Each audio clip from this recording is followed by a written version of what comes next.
ඉතින් අදත් මම වෙනදා වගේම ලස්සන වීකෙන්ඩ් වීලොග් එකක් අරගෙන ආවා.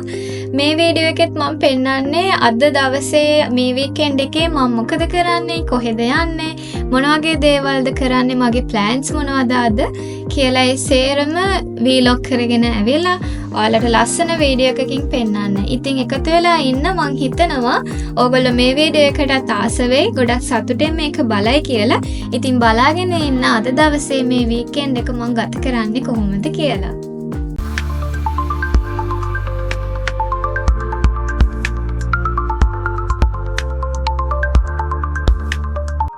ඉතින් උදේම පෝස්ට් ඔෆිස් එකට ආවා. මම වැඩ කරන ප්ලේස් එකේ මට අර්ජන්ට් ඩොකියුමන්ට්ස් වගේක් තිබුණා පෝස්ට් කරන්න.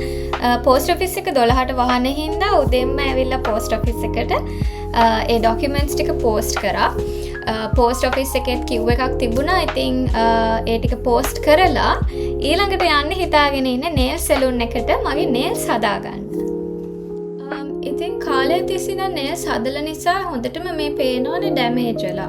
දැන් අද SMS කරන්නේ නැහැ. ඒ නිසා නිකන් ෂෙලක් කලර් එකක් කරගන්නවා කියලා හිතාගෙන සැලූන් එකට ගියේ. ඒගොල්ලන් දුන්න කලර්ස් වලින් තිබිච්ච අතට හම්බෙච්ච පළවෙනි සෙට් එකේ තිබිච්ච පළවෙනි පින්ක් එක මම තෝරගත්තා.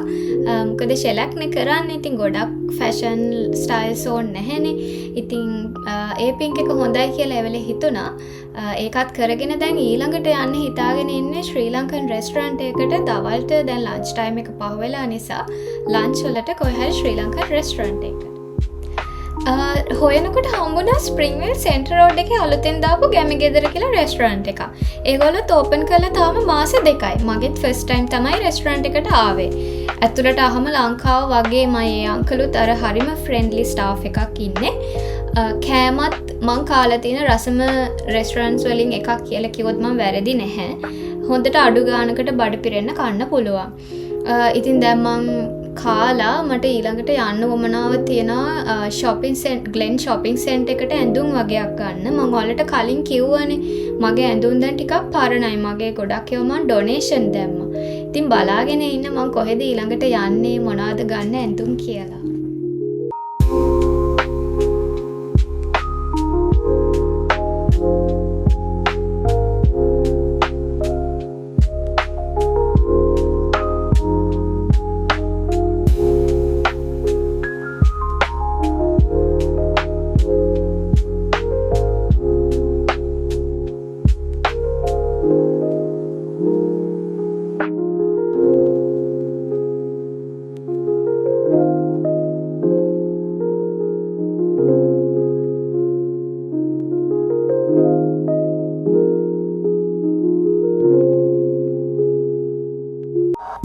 ඉතින් දැන් H&M එකට ආවා මට ඇඳුම් ගන්න. මං අර ඔයාලට කලින් කිව්වත් වගේ. ඉතින් H&M එකේ මට හම්බුණා මේ වගේ අද්දික টොප්ස්. white color එකයි red color එකයි. මං ආස මේ දවස්වල මගේ ආස මේ ඇඳුමක් තමයි මේ අද්දික টොප්ස්. එක එක කලර්ස් වලින් දැන් කලෙක්ට් කරගෙන තියෙන්නේ. ඉතින් දැන් මේ දෙකට මං ආසයි. red එකටත් ආසයි, black white එකටත් ආසයි. black color jean එක නම් මට හරි ගියේ නැහැ. මොකද ඒක මේ size මදි. ඒගොල්ලන්ගේ size තිබුණ නැහැ. දැන් ඉතින් මේ දෙක මං යනවා කැෂියර් එකට පේ කරලා ගන්න.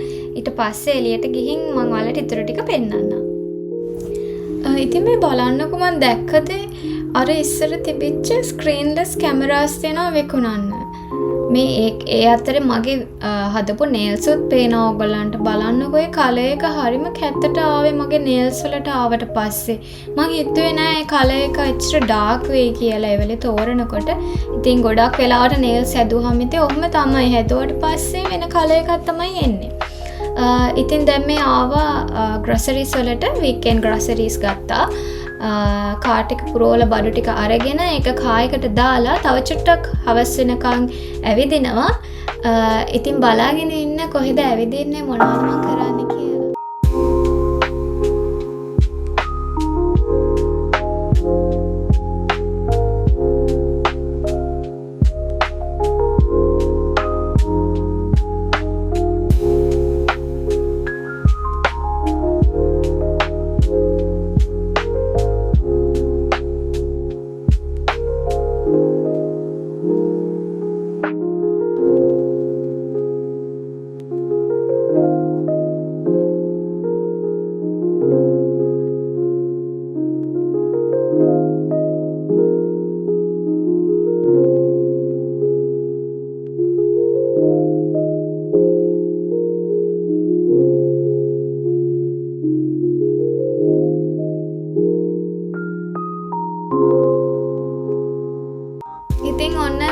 වීකෙන්ඩ් වීලොග් එකෙත් අගට ටික ටික එනවා. අද දවසේ දැන් මේ කළුවර වැටිලා රෑ වෙලා රෑට කන්න රෙස්ටරන්ට් එකක් හොයාගෙන ආවේ. මේ shopping center එකේම යට මිස් පින්ක්ස් කියලා රෙස්ටරන්ට් එකක් තියෙනවා. ඒකට ආව ඩිනර් වලට. රිසර්වේෂන් එකක් දාලා නෙමෙයි ආවේ. ඉතින් එතන queue එකේ පොඩක් ඉඳලා තමයි ඇතුළට ගියේ. ඉතින් බලාගෙන ඉන්න මොනවාද ඕඩර් කරන්නේ මොනවාද ඩිනර් වලට ගන්න කියලා මම ඔයාලට මෙනු එක පෙන්නන්නම්. මේක තායි රෙස්ටරන්ට් එකක්. ඉතින් මේගොල්ලන්ගේ මෙනු එකේ මට මම හිතනවා ගොඩක් ශ්‍රී ලංකන් අයට හරියන ටේස්ට් එකකට තියෙන ඒගොල්ලන්ගේ තායි ෆ්‍රයිඩ් රයිස් එක සහ ඒගොල්ලන්ගේ පයිනැපල් ෆ්‍රයිඩ් රයිස් එක. ඉතින් මගේ ෆේවරිට් තමයි කවදත් පයිනැපල් ෆ්‍රයිඩ් රයිස් එක. මේ තමයි ඒක. ඒ වගේම තව ගත්ත ෆිෂ් කේක් කියලා පොඩි පීසස් 4ක්. ඒක ෆිෂ් වලින් හදලා තිබුණාට කිසිම අර මාළු ගඳක් මාළු කියලා තේරෙන්නේ නැහැ කනකොට. සෝස් එකත් එක්ක කද්දී ඒක හරිම රසයි. ඉතින් ගොඩක් අය මේ රෙස්ටරන්ට් එක දැනටත් ගොඩක් අය දන්නව ඇති. ඒත් මෙහි ජීවත් වෙන තාමත් මේක try කරලා නැති අය ඉන්නවනම් යාළුවොත් එක්ක ඇවිල්ලා ඩිනර් එකකට මීට් වෙන්න නැත්නම් ෆැමිලි එකත් එක්ක ඇවිල්ලා කතා කර කර ඩිනර් එකකට වගේ එන්න ලස්සන රෙස්ටරන්ට් එකක් තමයි මිස් පින්ක්ස් කියන්නේ. ඉතින් අද වීඩියෝ එක මෙතනින් ඉවර කරනවා. මම හිතනවා ඔයගොල්ලෝ මේ වීඩියෝ එක ආසාවෙන් බලන්න ඇති කියලා. හැමෝම පරිස්සමෙන් ඉන්න. අපි ඊළඟ සතියේ ආයෙත් තවත් ලස්සන වීඩියෝ එකකින් හම්බ වෙමු.